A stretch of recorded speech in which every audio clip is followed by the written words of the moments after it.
Welcome back to another NXT review with me, Mr. Parkin, on behalf of the British Fist, and this NXT was a damn good show. There was loads of talking points on this show. If there is a show that you want that exemplifies what NXT is all about, you've got some good in-ring wrestling, good segments, you've got some really fun matches and segments on this show as well as some good backstage promos. If you want something that exemplifies what NXT is all about, in my opinion, this show was it. Before I go into this review, though, I want to give a little shout-out to a guy on the internet called Brandon Stroud, who does a column called Best and Worst of NXT. He does it every week on the website. I'll link it down in the description box below.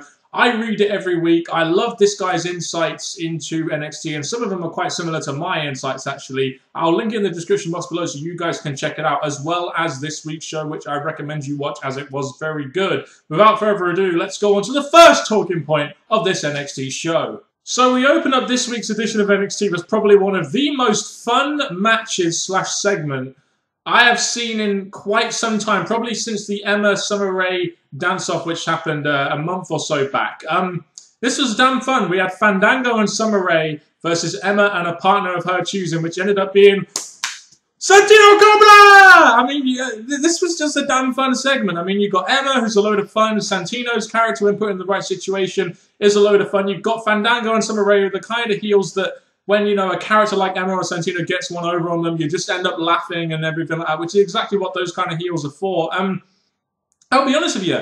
When I saw this match was going to be a wrestling match, I was a little bit disappointed. I thought this was going to be some kind of dance-off or something. But when they started the match and they started using crowd psychology and started using their characters and started doing combo moves with the characters, this just got damn fun. The fans were chanting, "This is awesome," before the match even begun. And the crowd were into this match throughout. I mean, some of the stuff we got here, you just don't generally see in wrestling matches. I mean, some people may like the wrestling aspect, but the entertainment aspect is definitely something I can enjoy in segments like this. Emma and Santino combos they did with their characters. High-five tags, which ended up going nowhere. Fandangoing throughout. Santino making the hot tag to no one because Emma wasn't there. Fandango's fantastic selling of the Cobra.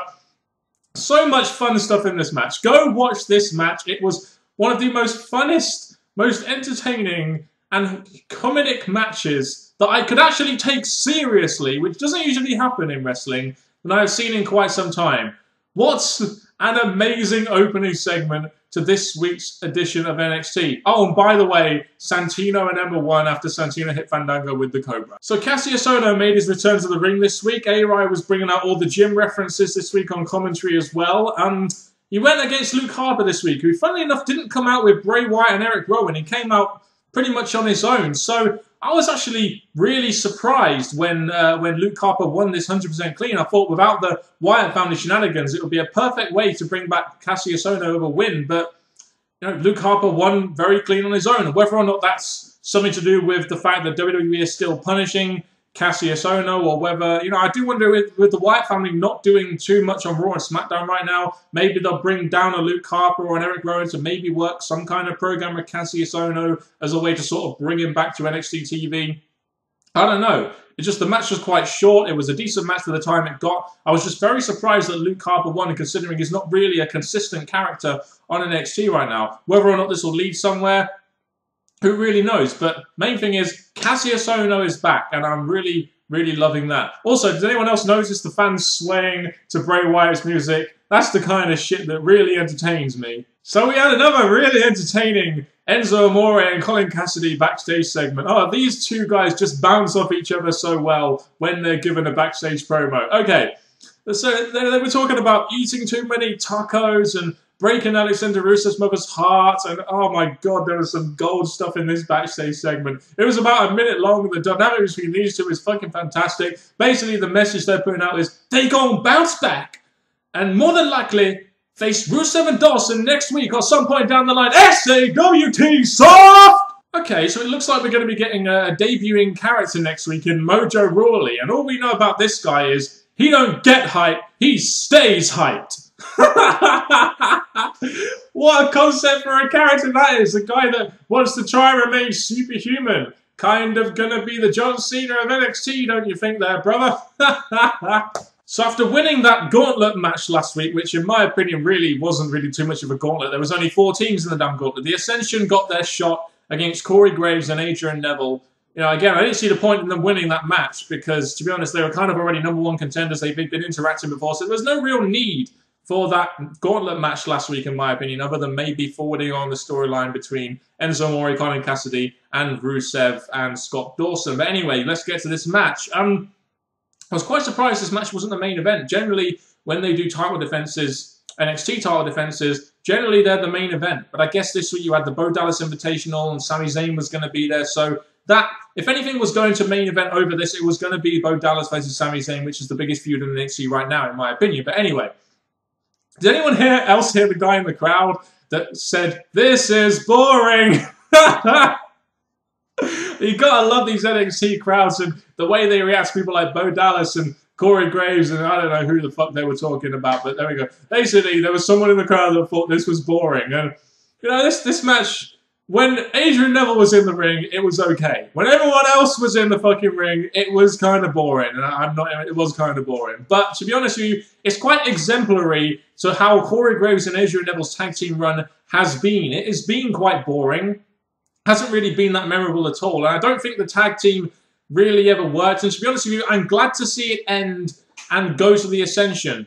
Even though NXT desperately lacks, you know, real tag teams right now, I think the one credible tag team they had in there is the Ascension. I hope they actually try a little harder to try and make these guys stand out a little bit rather than just give them the titles and just random feud A, random feud B. Hope they do a little bit more than that. Also, with regards to Corey Graves and Adrian Neville, I think these guys need to split up as a tag team. Right now, NXT desperately lacks credible babyface singles guys. They've got Sami Zayn, who's the #1 babyface. Kassius Ohno's back. That's 2. And in my opinion, they need a couple more. And I think it's time to get Adrian Neville out of that tag team and push him as a singles guy. That would make 3 credible babyfaces so you could feud guys like Leo Kruger or Antonio Cesaro against him. So I think, to be honest, it's time for Adrian Neville to break out as a singles star, in my opinion. They've had him in a tag team for a while. I don't think it's done him too much good. I think it's time now they have the Newcastle boy actually get pushed on his own at some point. And maybe even down the line, maybe put the NXT Tag Team Championship on him after Sami Zayn wins it from Bo Dallas, of course. You know, it's funny. Whenever I see Rob Van Dam on Raw or SmackDown, I'm just kind of like, eh.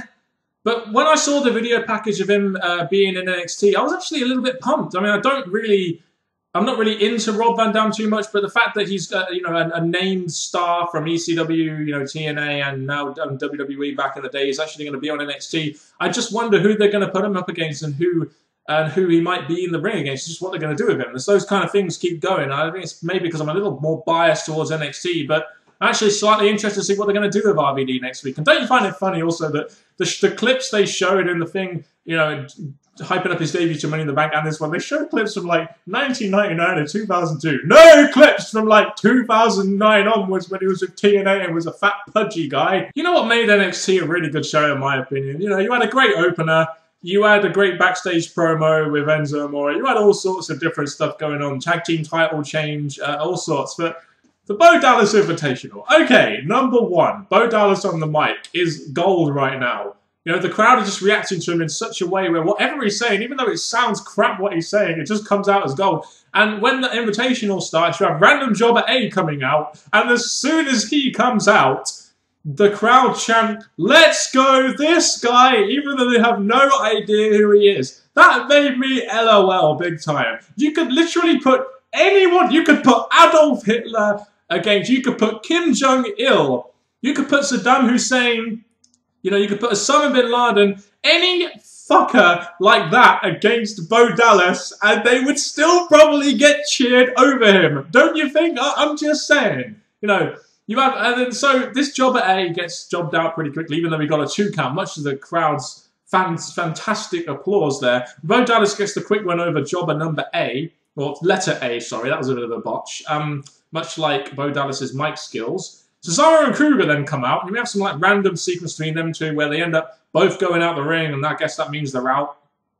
I don't know, I thought it was kind of random, didn't really think it was needed, to be honest. It kind of achieved nothing, in my opinion. But then we get to Jobber B, who surprisingly looked like Sami Zayn with an El Generico mask on. I was, you know, it was very complex. I was wondering, is this really Sami Zayn? Surely Sami Zayn wasn't allowed in the Bo Dallas Invitational. This is blasphemy. And Sami Zayn comes out and beats Bo Dallas in 10 seconds with a Yuzuka kick. Did anyone else find it funny that Alex Riley was saying, I don't know who this guy is, and by the end they were saying, oh yeah, it's El Local.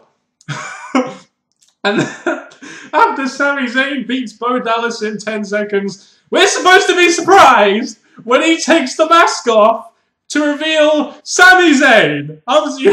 There's anyone else just laughing out loud when that happened? Sami Zayn beats Bo Dallas in 10 seconds, and I don't know whether they're going to do the championship match in 2 weeks. I guess this is another way to continue it onwards, with Bo Dallas probably going to be saying, well, Sami Zayn, you weren't allowed, so you didn't get the title shot. But another great way to continue on this Sami Zayn versus Bo Dallas feud. And it just goes to show you that it doesn't have to be great writing, but if you put some in-depth writing in there and really establish these two characters as just being against each other, how good a feud can come off sometimes. A really, really creative and good way to end NXT, in my opinion. And this show overall was fantastic. I really did love the show. The main event segment I've talked about, I thought was really good. Tag team title change, you know, the match wasn't great, but I'm glad the tag team championships were off. Enzo Amore and Colin Cassidy talking about tacos and breaking Alexander Russo's mother's heart. Cassius Ohno is back, which is good.